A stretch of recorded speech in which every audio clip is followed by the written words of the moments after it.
Hello and welcome everyone. Thanks so much for joining us today. I have with me today Dr. Patty Ann Tublin. I am so excited that she's able to join us, and Dr. Patty Ann is the CEO and founder of the Relationship Toolbox. She has a training and development consulting firm. And Dr. Patty Ann has quite the extensive background. She has written 2 books, which sound very exciting, by the way. Not Tonight, Dear, I've Got a Business to Run. And also, Money Can Buy You Happiness. Secrets women need to know to get paid what they are worth. What a great topic for us to dive into today. So thank you, Dr. Patty Ann. Sure. I do want to just highlight, you've had some pretty amazing awards. In 2015, you were the recipient of the prestigious Women's Leadership Award, which was presented in Washington, D.C., and it was along with other dignitaries such as Mrs. Colin Powell, what a great honor. And Patty has also been featured in frequent excerpts on NBC, ABC, CBS, and Fox News, as well as having many publications in the well-respected articles of the Wall Street Journal, the New York Times, Forbes, Inc., Success Magazine, and Entrepreneurial Women Magazine, just to name a few. So we are honored, and thank you so much for joining us today. I know that you and I could probably spend hours talking, but let's just jump right in and get into, maybe sharing, you've had quite a varied background. What were some of the challenges as you were, finding your way in this industry? Okay, well, thank you so much, Vicki, for having me on. I am so delighted to be here. This, as you will see, I am passionate about empowering women to succeed, and I am honored to be on this podcast with you because I know you have been leading the charge for women long before it was fashionable. So I want to thank you for that. Thank you. You're welcome. So in terms of when I started this work, I think one of the things I had to realize was that I thought everybody else had the answer. I thought everybody else knew so much more than me, not because I wasn't smart, but because, oh my gosh, they've been doing it forever. And I very, very quickly realized that was not at all the case. And I found that to be quite enlightening. And I use that, I'm constantly reminded of myself of that, Vicki, every time I embark upon a new project, or I want to take on and learn a new skill set. For example, technology. It was a big deal when I taught myself how to do breakout rooms on Zoom. Now, if you're a techie, you're probably laughing, right? It's not a big deal. But for someone like me that needed the instruction manual on how to turn on my computer, it was outside my comfort zone. So every time I tried to do something new, I realized everybody else doesn't have it down pat. They just might give that appearance. So if that could be helpful to women listening to the call today. Oh, that's beautiful. And you're so right. You're so right. Because we do. We think everybody else knows the answers and we don't. And the reality is if we really listen, we do have it. So how did you keep your confidence up as you were, figuring out the pathway and building your consulting business and this wonderful training business that you have? So I guess I've always been somebody that loves a challenge. Like I will never shrink away from a challenge. And because my training, I'm educated as a clinical psychologist, I feel like understanding clinically and from a neuroscience perspective, what motivates people, what inspires people, how they tick, how people connect.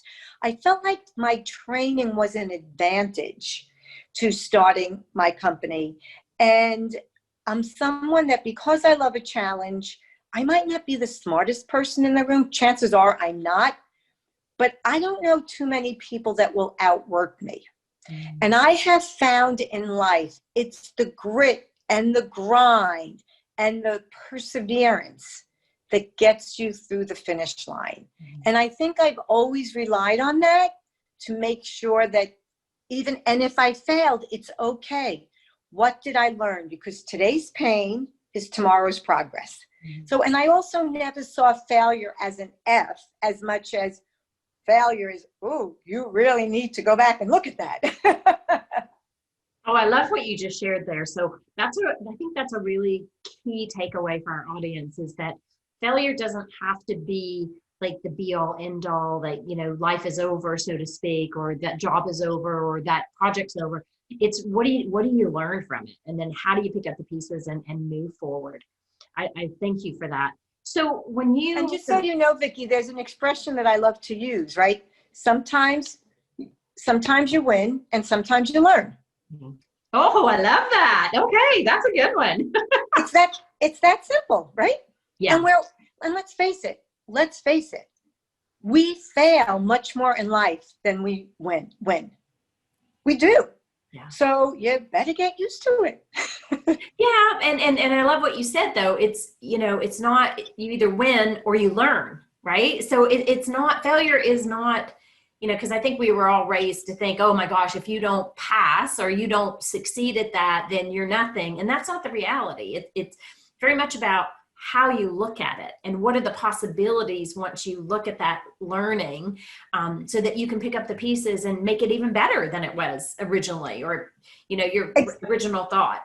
Exactly. And I will say, for women, when we fail, we take it so personal. Like, we will let it eat us alive from the inside out. Men are very different. And let me give a very, very, very quick example. So I've been at meetings with very high executive, C-suite, right? And the guy, everybody knows that the guy just made, like, I'm going to make the number up, a $10 billion blunder. I mean, a big number, right? And they're going around the room and they're talking about whatever. And the guy, like, mumbles through, yeah, somebody, okay, I'm moving on, right? He glosses over it. He does not call attention to his failures. The woman might be at a meeting and nobody knows about the failure. And she raises her hand. I just want to make sure, I just want to let you know, I'm really sorry for, and people are like, what is she talking about? We didn't even know. So we spotlight our failures and it doesn't help us. And we make ourselves feel badly. And then we give everybody around us permission to beat us up with it also. Mm-hmm. And that impacts our confidence and how we move ahead in the workplace. Wow, that's a really good example. And I see that as well. So what advice would you share to help overcome some of that? Because you're right, we do. We are our own worst enemies and raise our hands sometimes at the wrong time. So what would you say in order to help someone overcome that? All right. So listen, nobody's perfect, right? And we're not going for perfection. We're going for progress. Okay. So what I would suggest is, in terms of the overall concept of confidence, is first and foremost, Vicki, and this is not genius. Okay. There's not a lot of genius out there. First and foremost, with anything in life, in any arena that you're working in, what Socrates said, know thyself. Self-awareness, right? And Stephen Covey's The 7 Habits of Highly Effective Leaders, people, he talks about self-awareness all the time. And self-awareness means you are aware of your strengths and capitalize on that. But self-awareness means you're also aware of your weaknesses, of the places that are not in your wheelhouse. And that's okay, because now you want to strengthen your strengths and you also want to work on your weaknesses. Now, your weaknesses may never be your strength. That's okay. We can't be good at everything. But we want to be able to acknowledge it so we can learn and grow. And then when we're in the workplace, either if we're in a corporation or when we're an entrepreneur, we want to surround ourselves or access people whose strength is our weakness. Yeah. And now we have a great team. So don't try to be all things to all people, but know thyself. There's nothing more important to our success and, quite frankly, to our happiness than to know who we are, warts and all, because we all got them. So well said. Yeah, very true.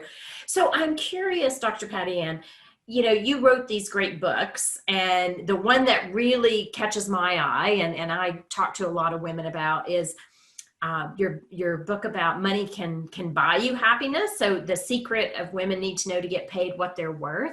Maybe just talk about that for a second, because I think that plays into the confidence theme that we're addressing here. Absolutely. So I will tell you that I did get some scathing emails from people with my title when I said money can buy you happiness. And I remember a man wrote in particular, "You call yourself a clinical psychologist, how dare you? Money has nothing to do with happiness." So I very politely said, well, clearly you have not read the book. Because if you read the book, you would be aware that when I say money can buy you happiness, the whole premise of the book is that money gives you choices and experiences that you would otherwise not have. Now, there is a certain threshold of money where after that, it really just complicates your life.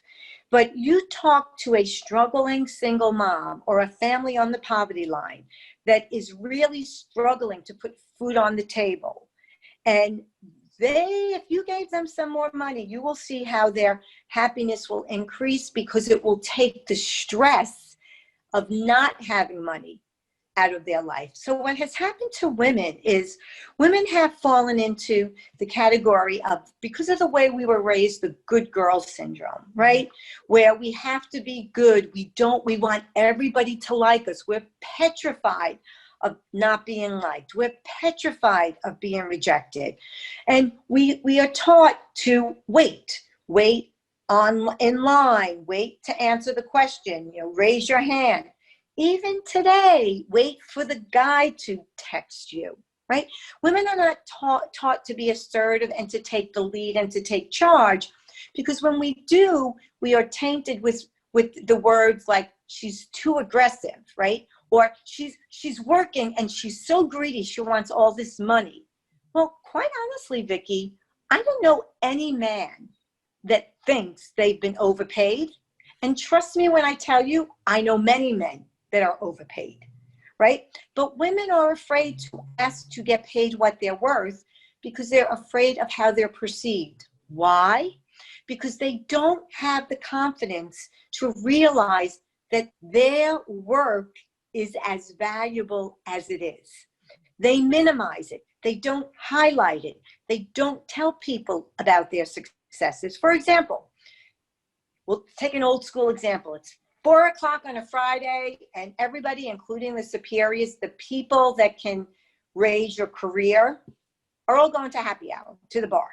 But there's a really big project due, so you stay at work, you work till 10 o'clock at night, you shut the lights off, and you go home. And you send an email. You did a great job. And the next morning, Friday or Monday, your boss emails you, this is great, thank you so much, Jane, blah, blah, blah. 6 months go by, there's a promotion. It's between you and a guy. And it's the guy that consistently had access to the boss, maybe at happy hour or whatever. And he's constantly promoting himself and his skill set. And women don't. And we think that our work will speak for itself. And honestly, Vicki, in a perfect world, it should. But last I looked, we live in anything other than a perfect world. So I think that plays into women's lack of confidence in believing in themselves, believing in their self-worth, and that translates to the worth of the work that they're doing. Wow, that's you know what, that's so true, and I see that, I hear that with lots of different clients. Mm-hmm. So if you were coaching someone, let's say young woman Jane that you just described, what would you tell her to do? How would you advise her? In the example that I gave? Yeah. Okay, I would, and she's on a team, right? She's not the only one responsible for this project. Absolutely go to the happy hour. I would never tell anybody to be irresponsible and to not do their work. But if you want to promote yourself, promote your career, have access to the people that can bring you up the corporate ladder, you in fact need that. You need access to them. What better way to get it than in an informal setting? Now, here's the key. You're not talking about your work at happy hour, but what you are doing, and this speaks to my heart, you are building a relationship, because all success is predicated upon the ability to create, nurture, and sustain a healthy relationship. How can a superior advocate for you or sponsor you if in fact they don't know you? And quite frankly, in the future, we don't want, thank the Lord, we just don't want the competent person anymore. We want to work with people of character and integrity. And quite frankly, we want to surround ourselves with people that are kind. Because you know what? There's enough brain power out there. There really is. And we're not doing rocket science, most of us. Most of us can do this, whatever it is, right? But we don't want to work with someone that's abrasive. We want to work with someone that we can trust, somebody that will be a team player. And you don't get that information from the project worksheet that's handed in. That's a really great point. Now, you might not have to stay, close down the bar, if you will, right? But, be there, make yourself known, develop some type of an appropriate relationship. And then if you want to go in earlier, do a little bit more work, all right? And then always, always, always, ladies, when you are working off hours, whatever that is today, always find an appropriate reason to email and or CC your boss so that it's timestamped, so they know that this work came in on Sunday at 2:00 in the afternoon. Okay. And so you brought up something there that just, relative to today's environment. How do you stay connected during COVID? I mean, in a lot of parts of the world, we are in lockdown mode because numbers are rising. You don't have that opportunity to, meet up with the team and have a cocktail after work. So what would be some things that you would recommend? That is a great question, Vicki. And I will tell you, I'm amazed at watching and reading and watching the comments, especially from senior management, about we have to get back into the office because there's no collaboration, right? There's no connection. Well, not the way we've done it in the past, but this is a new paradigm. So we have to change how we're trying to collaborate and make a connection. I've worked with tech companies around the world where I've developed incredible relationships with people that I have never met. It has in person. I've always done it through Zoom. And these are real relationships. So what do? You find a way to have a call or to make a text and to genuinely ask the person, how are you doing? Is there anything I can help you with? I know I'm half a world away, but I know you have young children. This is what I did. It really helped me. And then maybe give them suggestions or send them links. Let them know that you're thinking about them as a person, not just as a colleague or a superior or a subordinate. Let them know that you are aware of their challenge. And what a great opportunity, because my Lord, we are all in this together. Yeah. Nobody is immune from COVID. So I would reach a little bit more, again, appropriately, but try to dig into the personal, or for the person that's alone, right? Maybe you have some strategies, so I would look to keep the connection through commonalities. Beautiful. Or create or connect them to someone that they would really like. Just like we made our connection. Your brother heard me. You have got to meet this woman. And here we are today. It's great. Yeah, so true. So true. Well, I love how you said that because, you and I both are connectors, and it's easy for us to do it. And sometimes, this comes up with a lot of my clients. They're like, oh, I haven't talked to my boss in 6 months since the pandemic hit. And it's like, okay, well, what are you doing to connect with your boss? Because if you're out of sight, you're out of mind. And so it's making sure that you're visible in however you do that. Set up a Zoom call with them, do a touch base over the phone, just to make sure that visibility is there. So those are great. And to your point, Vicki, and this is true no matter what the work situation is, you always it is your responsibility. Like, as you said, well, what are you doing, right? Let's operate from a place of goodness. Your boss is busy. Everybody's busy. He has stuff, right? If you're crushing it and he knows he doesn't have to worry about you, something off his plate, which is great. But you do want to keep the connection. So what I tell women all the time is, do not sit back on your laurels. Like, if you did a good job yesterday, that's great. But people are promoted and rewarded for the value they will add in the future. So how do you do that? Find a way to be relevant. Raise your hand for that issue that is a sticking point for the company that nobody wants to tackle. You be the go-to person. And then you appropriately keep the right people abreast of your progress, again, in an appropriate way. Be relevant. It is your responsibility. Always be responsible for your own career growth.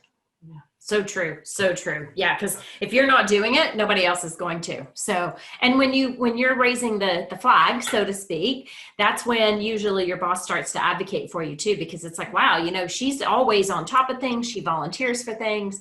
And being cognizant of how much you can take on is absolutely paramount. So, just to sort of wrap us up, and this has been such a great conversation today, what would you, if you were going to share with your younger self, what would be the 2 or 3 things that you would want to make sure you knew if you were going back in time? Okay. Wish I knew then what I know now. Yeah. Okay. All right. A couple of things. One is, nobody knows as much as you think they know. Okay. Which doesn't mean they don't know more than you, and doesn't mean they don't know a lot, but nobody knows everything. So there will always be space for you to show your value, right? You might have to look for it, but there will always be a lane for you as long as you look for it. The other thing I would tell women, honestly, is, and this wasn't really my issue, but I see it all the time, stop with the victim role. You can spend your life being a victim all you want, but you have a choice. You can be a victim or you can be a victor. The choice is yours.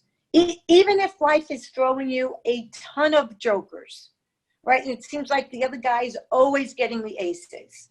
You still have a choice. And make sure you're aware of that, because everybody is dealing with something that you don't know. And the last thing I would say that I think is really, really important is there's no shortcuts. There are no shortcuts. There's no 3 secrets to success. I know internet marketing gets crazy with that. It drives me insane. There's none. The most important thing I would say is to get comfortable being uncomfortable. Because all growth happens when we are uncomfortable. Think about it. If you're comfortable doing what's familiar. There's no growth in that, right? It's the same old, same old. It might be important. It might be great. You might be functioning at a really high level, but you're not really learning anything.